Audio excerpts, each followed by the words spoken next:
Gold trusted gold buyers. మీరు తాకట్టు పెట్టిన బంగారాన్ని విడిపించి ఈ రోజు ఉన్న మార్కెట్ ధరకు కొనబడను. మేమంతా ఫిష్ వెంకట్ నేను స్పెషల్గా మేము చాలా దగ్గరగా ఉండేవాళ్ళం.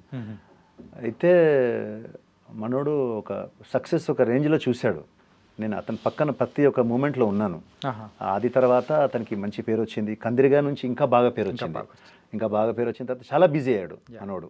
చాలా బిజీ అయ్యాడు. చాలా ఇంకా ఆ టైంలో ఫిష్ వెంకట్ 3-4 సినిమాలు చేసే రోజులు ఉన్నాయి.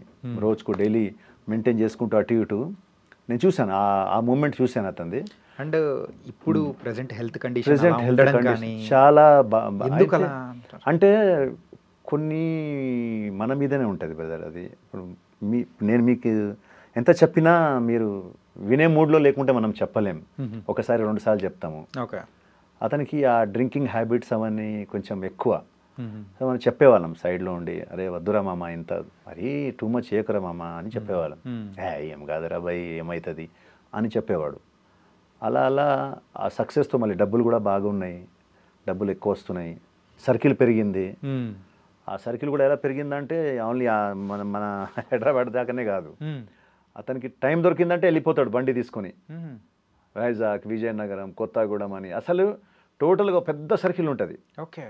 ఎక్కడికి వెళ్ళాడంటే ఇంకా అయిపోయా. ఇంకా ఒక 3-4 రోజులు ఉండాడంటే ఇంకా ఖాళీ లేదు. ఇంకా టోటల్ డ్రింకింగే. డ్రింకింగ్ అంటే ఇక దానికి మెల్లమెల్లగా బానిస అయిపోయాడు టోటల్గా. ఇక అదేమైపోయిందంటే ఒక టైం రాగానే హెల్త్కి షుగర్ అటాక్ అవ్వడము, దాని తర్వాత స్లోగా టోటల్గా డెటరియేట్ అయింది బాడీ. ఇప్పుడు ఉన్న పొజిషన్లో ఎలా ఉందన్నా అంటే కిడ్నీ పెట్టాలంటే బాడీ సహకరించాలి. మళ్ళీ ఆ బాడీ సహకరిస్తుందా లేదా తెలియదు. డోనార్స్ రావాలి. ఆ డోనార్స్ ఎవరు వస్తారు, ఎవరిస్తారు అనే మూమెంట్లో ఉంది. ఇప్పుడు కలుస్తున్నా. హాస్పిటల్స్ చేంజ్ అవుతున్నాయి. మొన్నటిదాకా ఇక్కడ మియాపూర్ దగ్గర హాస్పిటల్ ఉండేది ఫస్ట్. దాని తర్వాత మళ్ళీ బోడుపల్లి అక్కడికి వెళ్ళాడు. మళ్ళీ అక్కడ నుంచి ఇప్పుడు ఇక్కడికే వచ్చాడు. మినిస్టర్ గారు ఎవరు ఆయనకు తెలిసిన హాస్పిటలే అండ్ వాళ్ళ చుట్టాలదే. సో ఫ్రీగా ట్రీట్మెంట్ చేస్తా అని ఇక్కడ చెప్పారు. మళ్ళీ ఇక్కడ తెచ్చి పెట్టారు. కానీ పొజిషన్ మాత్రం క్రిటికల్గానే ఉంది. ఎందుకంటే అన్లెస్ అంటే డాక్టర్స్ ఏమన్నారంటే అది చేంజ్ చేస్తే కానీ ఏం చేయలేమన్నారు. అది చేంజ్ చేయాలంటే ఇప్పుడు ఎవరికో డోనార్స్ రావాలి. డోనార్స్ అంటే అంత ఈజీగా దొరకరు. కొన్ని ఫ్యామిలీకి ఇద్దామంటే ఫ్యామిలీ వాళ్ళు ఏమంటున్నారంటే వాళ్ళ పాపతో మనం మాట్లాడితే అంకుల్ మాది సెట్ కావట్లేదు అంటుంది ఆమె. ఆయనకేమో పాజిటివ్ అట, వీళ్ళదేమో వేరే బ్లడ్ గ్రూప్స్ ఉన్నాయట. సో ఇప్పుడు ముందు ఎవడు వస్తాడు, ఇచ్చేవాడు ఎవడు? ఒకళ్ళు ఇవ్వాలన్నా ఒక డబ్బులు ఇప్పుడు కిడ్నీస్ అంత ఈజీగా 40-50 lakhs ఖర్చు అవుతుంది కదన్నా. అంటే మీరు అన్నట్టు ఫిష్ వెంకట్ అన్నకి చాలా పెద్ద సర్కిల్. అవును, విజయవాడ, వైజాగ్ దొరికినప్పుడల్లా ఆడ దోస్తుల్ని మీట్ అవ్వడం కానీ అట్లా అన్నీ చేశారు. కాదే ఇలాంటి సందర్భంలో కూడా అంటే అన్న అలా పొజిషన్లో ఉండడం కానీ ఆర్థిక సహాయం కోసం కానీ ఇలా చూస్తుంటే ఎంతో బాధేసింది అన్న. అదే అంటున్నాను. అంటే ఏదైనా కూడా మన మీద ఉంటుంది బ్రదర్. భగవంతుడు మనకు అన్నీ ఇస్తాడు. మీరు దాన్ని ఎలా కాపాడుకుంటారనేది మీ మీద ఉంటుంది. హెల్త్, మనీ, ఫ్యామిలీ అన్నీ మీకు ప్రొవైడ్ చేస్తాడు. బట్ ద థింగ్ ఈజ్ మీరు అవి ఎంతవరకు కాపాడగలుగుతారు, దాన్ని ఎంతవరకు మీరు మెయింటైన్ చేయగలుగుతారు అనేది ముఖ్యం. ఆయనకు అన్నీ ఇచ్చాడు. ఫ్యామిలీ ఇచ్చాడు, 2 కొడుకు, కూతురు, మంచి ఆరోగ్యాన్ని ఇచ్చాడు. ఆది టైంలో మంచి బాడీ ఆది టైంలో మేమంతా నన్ను ఒక్కొక్క సైడ్ ఇంకో సైడ్ పెట్టి ఇట్లా లేపేవాడు భుజంతో. అంత గట్టి మనిషి. ఆ టైంలో అంత గట్టిగా ఉన్నాడు. ఇప్పుడు చూడండి, ఇప్పుడు అదే మనిషి అసలు నడవడానికి 2 అడుగులు వేయాలంటే కష్టం. సో అది చేసుకున్నది అతనే, దానికి ఎవరు కారకులు గారు. స్వయంగా ఈజ్ ద ఓన్లీ కారకుడు దానికి. మన వెనుక ఎవరైనా ఒక బిగ్ హ్యాండ్ ఉందంటే మనం ఫెయిల్యూర్ అయితే బాధపడతాం.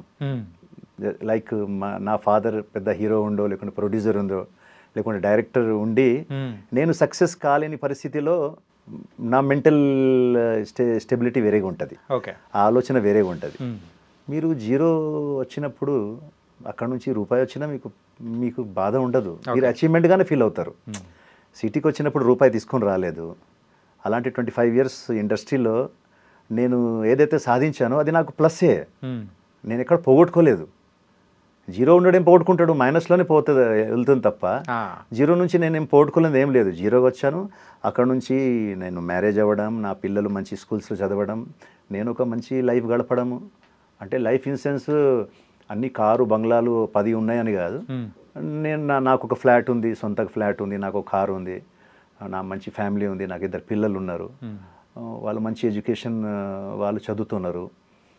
నాకు మా వైఫ్తో ఉన్న రిలేషన్ బ్యూటిఫుల్ రిలేషన్ ఉంది. నాతో పాటు మా అమ్మ ఉంటుంది, నా తమ్ముడు నాకు చాలా ప్రాణంగా ఉంటాడు. ఇంకేం కావాలి ఇంకా మనకు అంటే ఓన్లీ డబ్బులే కాదు కదా, ఇవన్నీ కూడా మనకు సంతోషాన్ని ఇస్తుంది, మన ఆనందాన్ని ఇస్తుంది. సో ఇవన్నీ నాకు ఉన్నాయి భగవంతుడి దయ వల్ల. సో నేను ఇప్పుడు కూడా ఈ ఇండస్ట్రీలో 25 years నేను ఏదో పోగొట్టుకున్నాను, లేకుంటే నాకు ఇంకా నేను ఏ స్థాయికి వెళ్ళాలి ఆ స్థాయికి వెళ్ళలేదు అని ఎప్పుడు ఫీల్ కాలే. ఎందుకంటే నేను జీరో నుంచి వచ్చాను కాబట్టి నాకు 1, 2, 3, 4 ఏం దొరికినా నాకు అది ప్లస్ కిందికి వస్తుంది. సో నేను ఐఎమ్ వెరీ మచ్ హ్యాపీ. ఏ దొరికినా కూడా నేను ఫుల్ ఎంజాయ్గా చేస్తాను, ఎక్కడో నవ్వుకుంటా మంచిగా అంతతో సరదాగా ఉండి. షూటింగ్స్ ఉన్న టైంలో ఏ కొత్త ఆర్టిస్ట్ ఉన్నా వాడు ఈరోజు వచ్చినా వాడు నిన్నట్టు నుంచి ఉన్నా ఎన్నో సంవత్సరాల నుంచి వాళ్ళందరితో కలిసిపోతా, వాళ్ళందరితో సరదాగా ఉంటా, ఎంజాయ్ చేస్తా. ఆ ఒక మూమెంట్ని నా మూమెంట్ని నేను ఎంజాయ్ చేయాలనుకుంటా అంతే. దాని వెనుక మళ్ళీ ఇది కావాలి అది కావాలని ఉండదు, ఏమొచ్చినా దాంట్లో సంతోషంగా ఉంటా. అదే మీరు ఇండస్ట్రీకి రావడానికి ద ఫస్ట్ మూవీ బద్రి. అంటే పవన్ కళ్యాణ్ గారు మిమ్మల్ని ఇలా ఇండస్ట్రీలోకి తీసుకురావడానికి ఆ పరిచయం కానీ, అంటే పూరి జగన్నాథ్ గారితో తర్వాత పరిచయం చేయించడం కానీ, మీరు అక్కడి నుంచి మీ జర్నీ అనేది మొదలు పెట్టడం అసలు ఎలా? అసలు అంటే పవన్ కళ్యాణ్ గారు నా దగ్గర అంటే తమ్ముడు షూటింగ్ జరుగుతుంది BHAలో, అక్కడ పవన్ కళ్యాణ్ గారికి ఫస్ట్ టైం నేను కలవడం జరిగింది. ఆయన కూడా అసలు ఆ టైంలో చాలా రిజర్వ్గా ఉండేవాళ్ళు. ఇప్పుడు రిజర్వ్గా ఉంటారు, అప్పుడు ఇంకా రిజర్వ్గా ఉండేవాళ్ళు. పేపర్ చదువుకుంటూ సోలోగా కార్నర్లో కూర్చొని అట్లా ఉండేవారు. నేను తక్షణని మా ఫ్రెండ్ చాలా భయపడుకుంటూ వెళ్ళాం. అంటే కొంచెం భయం ఉంటుంది, రెస్పాన్స్ ఎలా వస్తుందని చెప్పేసి. సో ఆయన దగ్గరికి వెళ్ళి, సార్ మీతో మాట్లాడాలనుకుంటున్నామంటే ఇలా పేపర్ ఇట్లా తీశారు, ఎవరు మీరు అన్నాడు. సార్ నా పేరు ఆనంద్ సార్, ఇతని పేరు తక్షణ అని చెప్పాను. ఓకే ఓకే ఓకే అని తర్వాత మీరేం చేశారు ఇంతకుముందు అని అడిగారు. అంటే మేము అడగడం ఏంటంటే, సార్ మాకు ఏదైనా మంచి నెక్స్ట్ కొంచెం ఎంకరేజ్మెంట్ ఇవ్వండి సార్, మీలాంటి హీరోస్ చెయ్యి మా మీద ఉంటే బాగుంటుంది సార్, ఎందుకంటే మాకు ఎవరు లేరు బ్యాక్ సపోర్ట్గా అని చెప్పా. మీరేం చేశారని అడిగాడు. అయితే అప్పటికి మేము మా ఒక చిన్న అచీవ్మెంట్ ఏముందంటే, మేమిద్దరము ఇక్కడ ఇమ్రాన్ ఖాన్ అని చాలా పెద్ద కొరియోగ్రాఫర్ ఉండేవారు, ఆయన ఫ్యాషన్ కొరియోగ్రాఫర్. అయితే ఆల్రెడీ మోడల్ మేము ఇద్దరం.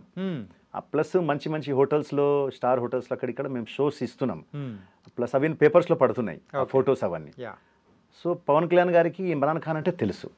Is a very famous fashion photographer, fashion choreographer ఇక్కడ హైదరాబాద్లో. ప్లస్ అతను ఒక మోడలింగ్ ఇన్స్టిట్యూట్ రన్ చేస్తాడు. దాని నుంచి చాలామంది మోడల్స్ మన హైదరాబాద్లో చేస్తున్నారని ఆయనకు తెలుసు. ఆ నాలెడ్జ్ ఆయనకు ఉంది, అన్ని నాలెడ్జ్ ఉంటుంది ఆయన దగ్గర. ఎక్కువ బుక్స్ చదువుతారు, పేపర్ అవన్నీ చదువుతారు కాబట్టి ఆ నాలెడ్జ్ అంతా ఆయనకు బాగా ఉంటుంది. ఆధ్యాత్మికంగా అన్నీ కూడా ఆయనకు బాగా నాలెడ్జ్ ఉంది. సో అది చూడంగానే ఆయన, ఓహోహో అక్కడ చేశారా మీరు అని అడిగారు. ఇప్పుడు చేస్తున్నారని అడిగాడు. సార్ చేస్తున్నానని అన్నాను. అతను ఇంకో ఫ్రెండ్ తక్షణ, అతను పొట్టి శ్రీరాములు కాలేజ్లో అతను నాటకాలు అవన్నీ కూడా చేస్తున్నాడు. సో అతను కూడా అది కూడా ఆయనకు బాగా ఇంట్రెస్ట్, అన్ని నాలెడ్జ్ ఉంది కాబట్టి. సో అతనికి వీళ్ళని నేను పుష్ చేయొచ్చు అనుకున్నాడు. అంటే ఆయన కూడా ఒకటి కొంచెం దొరికింది, వీళ్ళకు కొంచెం మీడియా పరంగా దీని పరంగా నాలెడ్జ్ ఉంది కాబట్టి పుష్ చేయొచ్చు అని. ఆయన ఏం చేశారంటే, మీ ఫొటోస్ 2 ఇవ్వండి, రేపు మీ రెజ్యూమ్ ఏదైతే మీరు చేశారో అది ఇవ్వండి అన్నారు. నెక్స్ట్ డే మేము వెళ్ళి ఫొటోస్ ఇవ్వడము, మేము ఏదైతే చేసామో మోడలింగ్లో అవన్నీ ఇచ్చాము. 2-3 months అయింది, ఇంకా మాకు ఎలాంటి రెస్పాన్స్ లేదు. తర్వాత ఒకరోజు ఒక ఆఫీస్ నుంచి కాల్ వచ్చి, మిమ్మల్ని రమ్మంటున్నారంటే మాకు అసలు జీరో, అసలు ఎవరు రమ్మంటున్నారు ఏంది. అది త్రివిక్రమ్ గారని ఇంతకుముందు ప్రొడ్యూసర్ గారు ఉండే ఆయన, త్రివిక్రమ్ గారు ప్రొడ్యూసర్ గారు ఉండే ఆయననే ఆయనకు ఈ బద్రి సినిమాకు ప్రొడ్యూసర్గా ఉన్నారు. సో త్రివిక్రమ్ గారు ఆఫీస్ నుంచి కాల్ చేస్తుంటే మాకేం అర్థం కాలే. సరే ఏదైతే మేము ఆ అడ్రస్ని పట్టుకొని వెళ్ళాము. అక్కడికి వెళ్ళిన తర్వాత ఆఫీస్ బాయ్ వచ్చాడు, పైకి తీసుకెళ్ళాడు. ఒక పర్సన్ ఆపోజిట్లో కూర్చొని ఉన్నాడు. ఈ మీకు మీ క్యారెక్టర్స్ ఇలా ఇలా అని ఎక్స్ప్లెయిన్ చేశాడు ప్రకాష్. ఇంతకు ఆ క్యారెక్టర్ అంటే చెప్పిన వాళ్ళు ఎవరు? అదే చెప్తున్నా, Okay. మీరు వినండి. చాలాసార్లు చెప్పాను మీకు వేరే ఇంటర్వ్యూస్లో కూడా. ఇలా ఇలా మీరు ప్రకాష్ రాజ్ గారితో ఉంటారు, ఇలా కోర్టులో ఉంటారు, కోట్ ప్యాంట్ వేసుకుని ఉంటారు, ఆయనకు హెంచ్ మ్యాన్స్ లాగా అని అన్నారు. సార్ అది మామూలుగా ఆర్టిస్ట్కి ఉంటుందిగా. సార్ ఏమైనా డైలాగ్స్ ఉన్నాయా సార్ అని అడిగాం ఇద్దరం. సార్ ఏమైనా డైలాగ్స్ ఉంటుందా సార్ సినిమా అంతలో అని అడిగాం. అంటే నవ్వి ఆ పర్సన్ కింద నుంచి ఇన్ని ఫోటోలు తీశాడు. ఇన్ని ఫోటోలు ఉన్నాయి, మీరు నమ్మరు. ఇన్ని ఫోటోలు తీసి బెంచ్ మీద పెట్టాడు. పెట్టేసి ఇన్ని ఫోటోలలో మీరు నాకు నేను ఎవరో మీకు తెలుసా అన్నాడు. సార్ తెలియదు సార్ అన్న. మీరు నాకు ఎవరో తెలియదు, కానీ ఇన్ని ఫొటోస్ నుంచి మీ ఇద్దరిని నేను ఎందుకు పిలవడం జరిగింది అన్నాడు. సార్ అది కూడా తెలియదు సార్ అన్న. పవన్ కళ్యాణ్ గారు మిమ్మల్ని ఇద్దరిని ఈ సినిమాలో పెట్టుకోమని చెప్పారు అన్నాడు. షాక్. ఇద్దరం ఒకరికొకరు చూసుకున్నాం. Sir thank you sir. ఆయన ఇప్పుడు సార్ మీరు అంటే నేనే ఈ సినిమా డైరెక్టర్, నా పేరు పూరి జగన్నాథ్ అన్నారు. అప్పుడు ఇంకా మాకు ఇంకా షాక్. ఇంకా దాని తర్వాత అసలు ఇంకా ఏం మాట్లాడలే. సార్ మీరు ఏమి ఇచ్చినా మేము చేస్తాం సార్. అలాగే అదొక ఆర్టిస్ట్గా ఏదైనా ఉంటుందంటే ఇది మన జర్నీ స్టార్ట్ అయింది, ఇప్పుడు చాలా చేయాల్సి ఉంది, మనము ముందు చేద్దాం అన్నారు. దాని తర్వాత ఇంకా మేము అంతా కిందికి వెళ్ళి కొలతలు అని ఇవ్వడం అవన్నీ జరిగింది. దాని తర్వాత ప్రయాణం స్టార్ట్ అయింది. నిజంగానే ఆయన చెప్పినట్టే పూరి గారు ఇక నెక్స్ట్ నుంచి మీకు ఈడియట్లో తీసుకున్నారు, తమిళనాడు తీసుకున్నారు. దాని తర్వాత కంటిన్యూస్గా ఆయన చేశారు నాతో సినిమాలు, ప్రతి సినిమాలో తీసుకున్నారు ఆయన.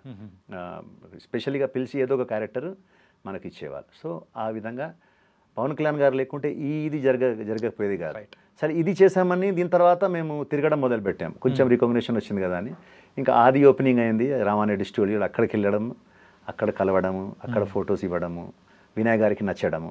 ఆయన ఆది సినిమాలు మమ్మల్ని జూనియర్ ఎన్టీఆర్ గారి అన్నల్లాగా తీసుకోవడము, అది మంచి క్యారెక్టర్స్. మేము జైల్లో ఉంటాము. సో ఇలా సినిమా ప్రయాణం మొదలైంది. ఇక అక్కడ నుంచి ఇంకా అందరితో పెద్ద పెద్ద డైరెక్టర్స్ అందరితో చేసాము. రాజమౌళి గారితో చేశాను 3-4 సినిమాలు. సో ఆ అదృష్టం అయితే మాకుంది. ఇప్పుడు ఉన్న ఆర్టిస్ట్కు ఆ అదృష్టం ఉంటుందో లేదో తెలియదు, ఎందుకంటే రాజమౌళి గారు ఇప్పుడు సినిమాలు మనోళ్ళు చేయాలంటే నాకు తెలిసిన వరకు ఇట్స్ వెరీ హార్డ్. మాలాంటి యాక్టర్స్ అంటే ఇంకా పెద్ద యాక్టర్స్ గురించి నేను మాట్లాడలేను, కానీ మనలాంటి కొంచెం ఉన్న యాక్టర్స్కి ఇప్పుడు రాజమౌళి గారి సినిమా చేయడం చాలా కష్టం ఉంటుంది. ఆయన రోజుకి బౌండరీస్ దాటేస్తున్నారు ఆయన. ఇప్పుడు నెక్స్ట్ రాజమౌళి గారు మహేష్ బాబు సినిమా కూడా నాకు తెలిసిన వరకు it's not a pan India, నాకు తెలిసిన ఇట్స్ హాలీవుడ్ మూవీ అని చెప్పచ్చు. అంతే బ్రో, అంతే. అది హాలీవుడ్ మూవీ కాబట్టి ఇంకా అవకాశాలు మనలోకి చాలా తక్కువ ఉంటాయి అనిపిస్తుంది నాకు. కానీ ఒక విషయంలో మీరు మాత్రం లక్కీ తెలుసా, ఏంటంటే ఇప్పుడు ప్రెసెంట్ ఇండస్ట్రీలో ద టాప్ మోస్ట్ డైరెక్టర్స్ అందరితో మ్యాక్సిమం వర్క్ చేశారు. అవునవును. కానీ అది వింటూ ఉన్నా కానీ వావ్ అనిపించేస్తుంది. అదే నేను చెప్పాను కదా మీకు, నాకు ఎలాంటి ఫిల్మ్ ఇండస్ట్రీలో ఉన్నందుకు నేను గర్వపడతా. ఎందుకంటే నాకు చాలా ఇండస్ట్రీ చాలా ఇచ్చింది నాకు. Film industry given me so much ఇచ్చింది నాకు. నేను ఇప్పుడు నాకు అది రాలేదు ఇది రాలేదు బాధపడడం, అదే యాక్చువల్గా అలా బాధపడితే నిజంగా నేను రాంగ్ అవుతా. నేను వెరీ మచ్ హ్యాపీ ఇంతవరకు వచ్చాను. దేవుడి దేవాల ఇంకా ముందు కూడా వెళ్తాము నో డౌట్గా. ఎందుకంటే టైం అనే